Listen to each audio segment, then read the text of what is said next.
Karna story in Hindi. कर्ण की कहानी और इतिहास। कर्ण का जन्म। कर्ण महाभारत के वीर योद्धाओं में से एक हैं, जिनकी छवि वर्तमान में एक शूरवीर और दानी के रूप में प्रतिस्थापित है। विभिन्न मान्यताओं के अनुसार उनका जन्म कुंती, श्री कृष्ण के पिता वासुदेव की बहन और भगवान कृष्ण की बुआ के घर एक वरदान के रूप में हुआ था। एक दिन दुर्वासा ऋषि चहल पहल करते हुए कुंती के महल में आए। उस समय कुंती अविवाहित थी। तब कुंती ने पूरे 1 वर्ष तक दुर्वासा ऋषि की सेवा की थी।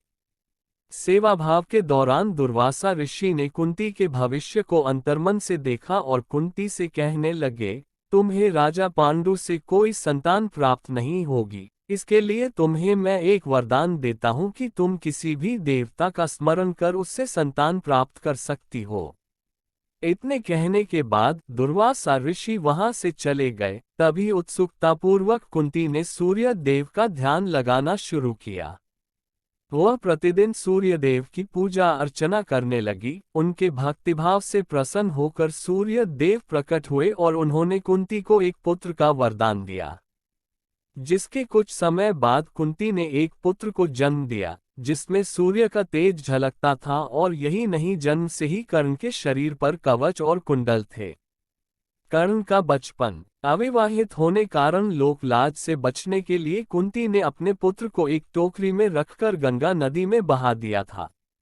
अविवाहित होने कारण लोकलाज से बचने के लिए कुंती ने अपने पुत्र को एक टोकरी में रखकर गंगा नदी में बहा दिया, जहां कुछ ही मीलों दूर महाराज धृतराष्ट्र का सारथी अधीर्त और उनकी पत्नी राधा नदी किनारे कपड़े धो रहे थे। उसी समय उन्होंने एक टोकरी को बहते देखा और नदी से बाहर ले आए, जहां उन्होंने देखा एक नन्हा सा बालक रो रहा है, जिसे देख दंपति जोड़ा काफी खुश हुआ और उन्होंने उसे गोद लेने का निर्णय किया, जिसके चलते उनका नाम वासुसेन रखा गया। युद्ध कला में निपुण। किशोरावस्था से ही कर्ण युद्ध कला में पारंगत थे। वह अपने पिता की भांति रथ की जगह युद्ध कला में अधिक रुचि रखते थे। एक दिन उनके पिता अधीर्त उन्हें गुरु द्रोणाचार्य के पास ले गए, जो उस समय के सर्वश्रेष्ठ वीर योद्धाओं में से एक थे। गुरु द्रोण सिर्फ कुरु वंश के राजकुमारों को ही शिक्षा देते थे, जिसके चलते उन्होंने सूत पुत्र कर्ण को शिक्षा देने से इनकार कर दिया, क्योंकि कर्ण एक सारथी का पुत्र था और द्रोण क्षत्रियों को ही शिक्षा देते थे। उसके बाद युद्ध कला को सीखने के लिए वह परशुराम से मिले, जो केवल ब्राह्मणों को ही शिक्षा देते थे। ये जानकर कर्ण ने स्वयं को एक ब्राह्मण बताया और शिक्षा प्राप्त की, जिसके चलते वह युद्धकला और धनुर्विद्या में निपुण हुए। वैवाहिक जीवन। उन्होंने अपने पिता की इच्छा को पूर्ण करते हुए रुशाली नामक एक सूत पुत्री से विवाह किया। इसके बाद कर्ण ने एक और वाही या सका नाम था सुप्रिया। इन दोनों यों से कर्ण को 9 पुत्र प्राप्त हुए। उनके 9 पुत्रों ने महाभारत के युद्ध में प्रतिभाग लिया, जिसमें वृषसेन अर्जुन के हाथों से वीरगति को प्राप्त हुए थे। वृषकेतु एकमात्र ऐसा पुत्र था जो जीवित था। युद्ध के दौरान कर्ण की मृत्यु के पश्चात रुशाली भी कर्ण की चिता पर ही सती हो गई थी। दुर्योधन से मित्रता। पुराणों के अनुसार जब गुरु द्रोण ने हस्तिनापुर में युद्ध पराक्रम की एक प्रतियोगिता का आयोजन करवाया, तब उस प्रतियोगिता में अर्जुन को विशेष धनुर्धारी के रूप में सम्मानित किया गया। उसी समय वहां कर्ण आ जाते हैं और वह अर्जुन के द्वारा किए गए युद्ध कौशलों को भली प्रकार से कर लेते हैं और अर्जुन को द्वंद्वयुद्ध के लिए ललकारते हैं। तभी सभा में उपस्थित कृपाचार्य कर्ण के हस्तक्षेप को निरस्त करते हुए उनसे वंश और साम्राज्य के बारे में पूछते हैं, क्योंकि द्वंद्वयुद्ध के अनुसार एक राजा ही एक राजकुमार को ललकार सकता है। उसी समय कौरवों में दुर्योधन ने जाना कि एक कर्ण ही एक योद्धा है जो अर्जुन को मात दे सकता है। इसलिए दुर्योधन कर्ण को अंदेश का राजा घोषित करते हैं ताकि कर्ण द्वंद्वयुद्ध के योग्य हो जाए। उसके बाद कर्ण ने दुर्योधन से पूछा कि तुम्हें इसके बदले क्या चाहिए। दुर्योधन ने जवाब दिया, मुझे तुम्हारी दोस्ती चाहिए, जिसके चलते दोनों एक दूसरे के घनिष्ठ मित्र बन गए। कर्ण का चरित्र। सूत पुत्र कर्ण एक उदारवादी और दानवीर योद्धा थे, जिसके चलते वह नित्यकर्म सूर्य भगवान की पूजा अर्चना करते थे। आस्था के प्रति विश्वास रखते हुए कर्ण धर्म के प्रत्येक कर्मकांडों को करते थे। उनकी वीरता के किस्से आज भी विभिन्न पुराणों में विद्यमान है। अंगराज का राजा बनने के पश्चात कर्ण सूर्य देव की उपासना के बाद दान करते थे। उन्होंने अपनी माता को यह वचन दिया कि महायुद्ध के दौरान वह अर्जुन के अतिरिक्त और किसी पांडव का वध नहीं करूंगा, जिसके चलते उन्होंने अर्जुन के वध के लिए देवराज इंद्र से इंद्रास्त्र भी मांगा था। जरासंध और कर्ण ने कलिंगा की रानी भानुमति का दुर्योधन से विवाह करने में सहायता की थी, जब दुर्योधन स्वयंवर के दौरान राजकुमारी का अपहरण कर लेते हैं। उस समय कर्ण ने ही सैनिकों से युद्ध लड़ा था, जिसमें भीष्म का, वक्रा, कपोटार्मन, नीला, रुक्मी, श्रींगा, अशोक, शतधन्वान इत्यादि महान शासकों को कर्ण ने पराजित किया।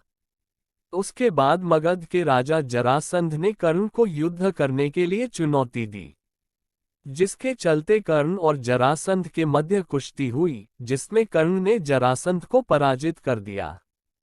कर्ण से पराजित होने के बाद जरासंध ने कर्ण को मालिनी राज्यभेद स्वरूप दिया। उस विजय से कर्ण बहुत लोकप्रिय हुए। मालिनी राज्य के सिंहासन पर बैठने के बाद कर्ण ने एक शपथ ली कि मेरे दरबार से कोई भी व्यक्ति खाली हाथ नहीं जाएगा।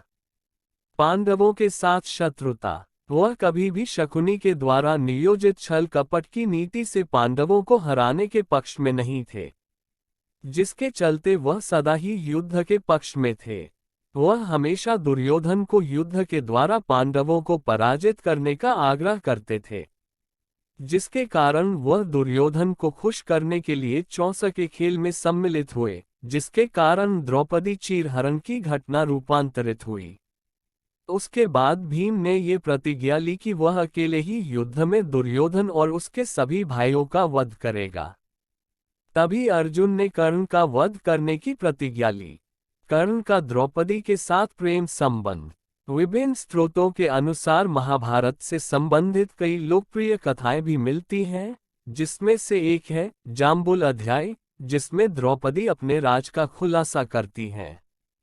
द्रौपदी 5 पांडवों की पत्नी थी, लेकिन वह अपने 5 पतियों को प्यार नहीं करती थी। वह सबसे ज्यादा अर्जुन को प्यार करती थी। लेकिन दूसरी तरफ अर्जुन द्रौपदी को प्यार नहीं करते थे, क्योंकि वह कृष्ण की बहन सुभद्रा प्यार करते थे।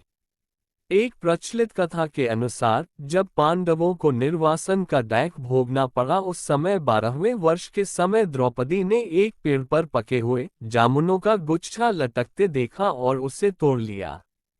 जैसे ही द्रौपदी ने गुच्छे को तोड़ा, तभी वहां भगवान कृष्ण पहुंच गए।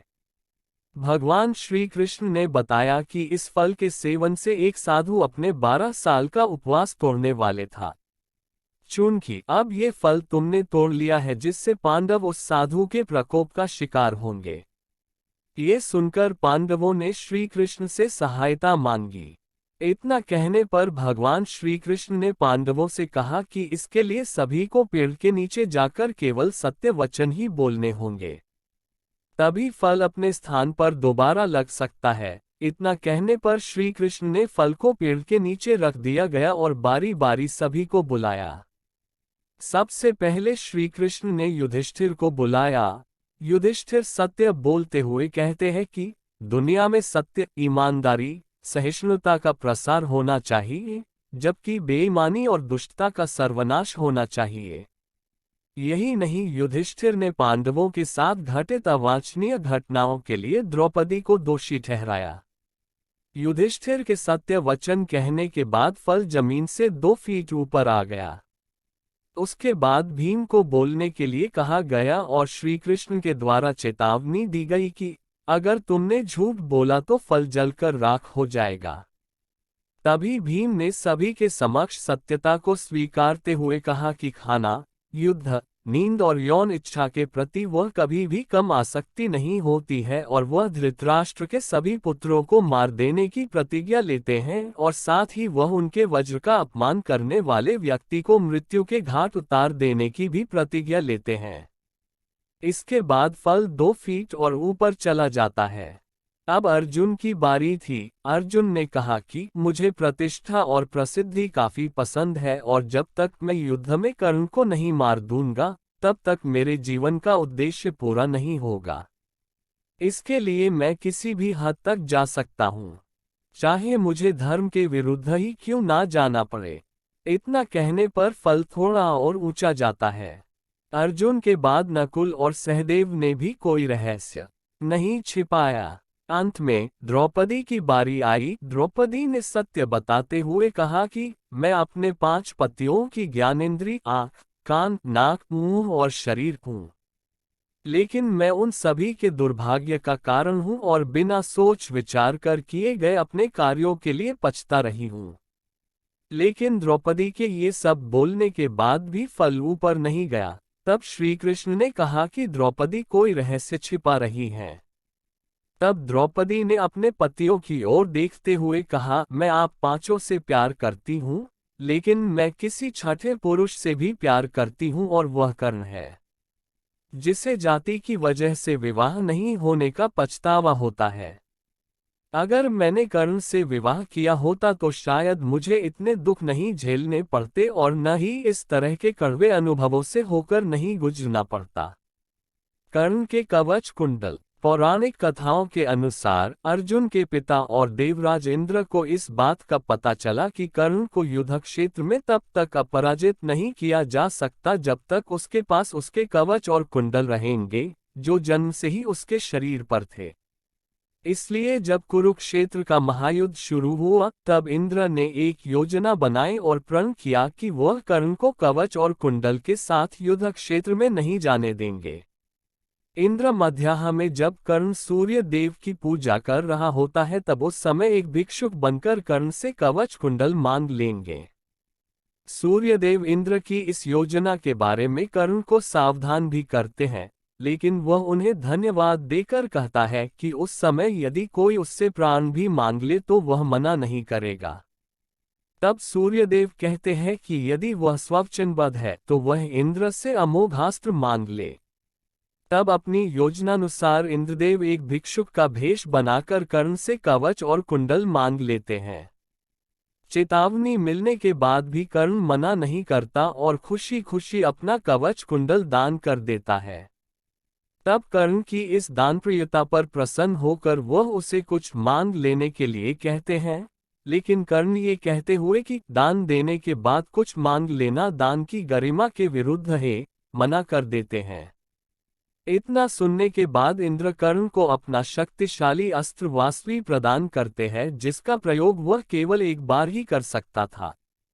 इसके बाद कर्ण का एक और नाम वैकर्तन पड़ा, मृत्यु। युद्ध के दौरान जब कर्ण के रथ का एक पहिया धरती में धंस जाता, धरती माता के श्राप के कारण है, तब वह अपने दैवीय अस्त्रों के प्रयोग में असमर्थ हो जाता है, जैसा कि उसके गुरु परशुराम का श्राप था। उस समय कर्ण अपने रथ के पहिए को निकालने के लिए नीचे उतरता है और अर्जुन से आग्रह करता है कि वह युद्ध के नियमों का पालना करते हुए कुछ देर के लिए बाण चलाना बंद कर दे। तभी श्री कृष्ण ने अर्जुन से कहा कि कर्ण को कोई अधिकार नहीं है कि वह अब युद्ध नियमों और धर्म की बात करे, क्योंकि अभिमन्यु के वध के समय कर्ण ने भी किसी भी युद्ध नियम और धर्म का पालन नहीं किया था। तब कहा गया था कर्ण का धर्म जब उसने दिव्य जन्मा द्रौपदी का जन्म हवन कुंड से हुआ था। द्रौपदी को पूरी कुरु राजसभा के समक्ष वैश्या कहा था। इतना सुनकर अर्जुन ने कहा कि कर्ण अभी असहाय है, ब्राह्मण के श्राप अनुसार, इसलिए वह बाण नहीं चलाएगा। तभी श्री कृष्ण ने अर्जुन से कहा, इस निर्णायक मोड़ पर अभी कर्ण को नहीं मारा गया तो संभवतः पांडव उसे कभी भी नहीं मार सकेंगे और यह युद्ध कभी भी नहीं जीता जा सकेगा। तब अर्जुन ने एक दैवीय अस्त्र का उपयोग करते हुए कर्ण का सिर धड़ से अलग कर दिया। कर्ण के शरीर के भूमि पर गिरने के बाद एक ज्योति कर्ण के शरीर से निकली और सूर्य में समाहित हो गई।